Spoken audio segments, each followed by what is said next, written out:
மதுரை விமான நிலையத்திற்கு முத்துராமலிங்க தேவர் பெயரை சூட்ட வலியுறுத்தி போராட்டத்தில் ஈடுபட்டு வந்த போராட்டக்காரர்களையும் அந்த அமைப்பின் தலைவர்களையும் போலீசார் கைது செய்து அழைத்து செல்கின்றனர். இது தொடர்பாக நம்முடைய செய்தியாளர் மதிவாணனிடம் பேசலாம்.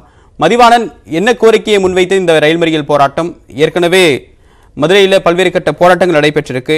இதனுடைய பின்னணி என்ன? போராட்டம் குறித்த களச்சூழல் என்ன? நிச்சயமா தேவபிரியன், மதுரை விமான நிலையத்திற்கு தேவருடைய பெயரை சூட்ட வேண்டும் என சொல்லி மதுரையில் பல்வேறு கட்ட போராட்டங்கள் இதுவரை தொடர்ந்து நடைபெற்று வருகிறது. குறிப்பாக நாம் சொல்ல வேண்டுமானால் கடந்த சில தினங்களுக்கு முன்பாக மதுரை தேவர் சிலையின் முன்பாக, அதாவது கோரிப்பாளையத்தில் அமைந்திருக்கிற பிரதான சாலையை வழிமறித்து இருக்கிற அந்த தேவர் சிலையின் முன்பாக அனைத்து தேவர் அமைப்பினரும், அதாவது ஃபார்வர்டு பிளாக் கட்சி மற்றும் தென்னிந்திய ஃபார்வர்டு பிளாக் கட்சி, தேவர் சம்பந்தப்பட்ட அனைத்து கட்சிகளும் ஒன்றிணைந்து கிட்டத்தட்ட 3000க்கும் மேற்பட்டோர் அந்த பகுதியில் ஒன்றிணைந்து அந்த கடுமையான போராட்டத்தில் மற்றும் ஆர்ப்பாட்டத்தில் ஈடுபட்டு வந்தனர். அதாவது எங்களுக்கு மதுரை விமான நிலையத்திற்கு உறுதியாக தேவருடைய பெயரை சூட்டிட வேண்டும் என முக்கியமான கோரிக்கையை வலியுறுத்தி போராட்டமானது தொடர்ந்து நடைபெற்று வந்தது. அதிகாலை 6 மணிக்கெல்லாம் ஆரம்பிக்கப்பட்ட அந்த போராட்டமானது மிக சரியாக அன்றைய பொழுது 4 மணிக்குத்தான் அனைவரும் கலைந்து சென்றனர். அதே போல அடுத்தடுத்த கட்ட போராட்டங்களை நாங்கள் அறிவிக்கப் போவதாக பார்வர்டு பிளாக் கட்சியினுடைய அகில இந்திய பொதுச் செயலாளர் கதிரவன் தெரிவித்திருந்தார். அடிப்படையில் உண்ணாவிரதம் போன்ற பல்வேறு போராட்டங்களை நாங்கள் கையில் உள்ளோம்.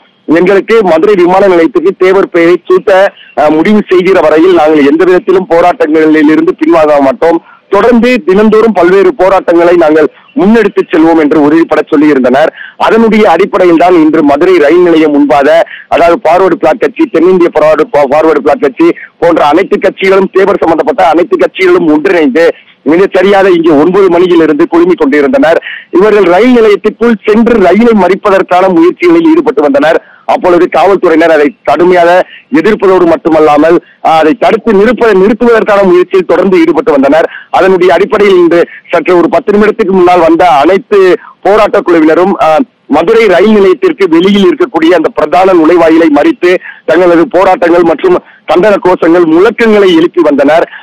மீண்டும் அவர்கள் ரயில் நிலையத்திற்குள் செல்வதற்கு முயற்சி செய்த பொழுது போலீசார் அவர்களை எந்த விதத்திலும் உள்ளே நுழையாதவாறு, பொதுமக்களுக்கும் எந்தவித இடையூறும் இல்லாதவாறு அவர்களை தடுத்து நிறுத்தி அதனுடைய தலைவர்கள் மற்றும் போராட்டக்காரர்களை கைது செய்து தற்சமயம் அழைத்து சென்றிருக்கின்றனர். தேவப்பிரியன், மதுரை விமான நிலையத்திற்கு முத்துராமலிங்க தேவர் பெயரை சூட்ட வேண்டும் என்று கூறி பல்வேறு அமைப்புகள் சார்பாக நடைபெற்ற போராட்டத்தில் ஈடுபட்டவர்களை காவல்துறையினர் கைது செய்திருக்கிறார்கள். இது தொடர்பான பின்னணி கொடுத்தீங்க மதிவாணன். உங்களுடைய விரிவான தகவல்களுக்கு நன்றி.